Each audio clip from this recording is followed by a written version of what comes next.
আনন্দ মানে এটা ঠিক বলতে পারবো না, মানে এটা একটা অদ্ভুত রকমের ফিলিং। এখনো বুঝে উঠতে পারছি না যে সত্যি কি সরকার বানাতে পারলাম। সত্যি ডক্টর শ্যামাপ্রসাদ মুখার্জির তাকে মিটিয়ে দেওয়ার চেষ্টা করা হয়েছিল বহু বছর ধরে এই পশ্চিমবঙ্গে। এক কথায় মূল লক্ষ্য। নো, চেঞ্জ, উন্নয়ন, প্রতিটা বাংলার মানুষের এই 50 বছরে যা যা পাননি সব কিছু তাদেরকে তুলে ধরা, যা যা প্রতিশ্রুতি আমরা দিয়েছি সব কিছুকে পূরণ করা।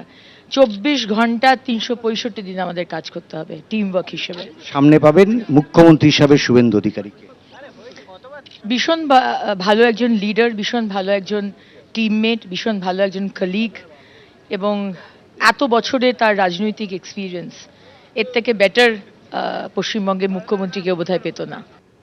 এবার দেখাবো অশোক কীর্তনিয়া, যিনি বনগাঁ উত্তর থেকে জয়ী হয়েছেন। আজকে শপথ বাক্য পাঠ করলেন শুভেন্দু অধিকারী। তিনি মুখ্যমন্ত্রী হিসেবে শপথ নেওয়ার পর আরো 5 জন মন্ত্রী হিসেবে শপথ নিয়েছেন, যার মধ্যে বনগাঁ উত্তরের বিধায়ক অশোক কীর্তনিয়া।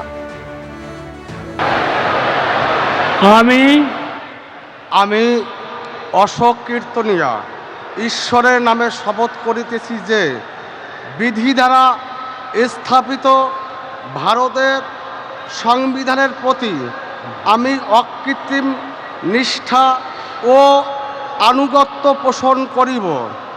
আমি ভারতের সার্বভৌমত্ব ও অখণ্ডতা রক্ষা করিব। পশ্চিমবঙ্গ রাজ্যের মন্ত্রীরূপে আমার কর্তব্যসমূহ নিষ্ঠাপূর্বক এবং বিবেক সম্মতভাবে নির্বাহ করিব এবং ভয় বা পক্ষপাত প্রীতি বা বিদ্বেষ রহিত হইয়া সকল শ্রেণীর জনগণের প্রতি সংবিধান ও বিধি অনুসারে ন্যায়চারণ করিব। অশোক কীর্তনিয়া সদ্য মন্ত্রিসভায় শপথ নিয়েছেন। অশোক দা, কি বলবেন? আজকে শপথ নিলেন, কি বলবেন? মানে এতটা আনন্দ ভাষায় প্রকাশ করতে পারবো না। প্রথম কথা, বিজেপির লক্ষ লক্ষ কর্মীর অক্লান্ত পরিশ্রমের ফল আজকে পশ্চিমবঙ্গে ভারতীয় জনতা পার্টির গভর্নমেন্ট। আমাদের যে সমস্ত কর্মীকে, যারা শহীদ হয়েছেন, যে সমস্ত কর্মী, সেই সমস্ত কর্মীদের প্রণাম করা। কি কাজ করতে চাইবেন?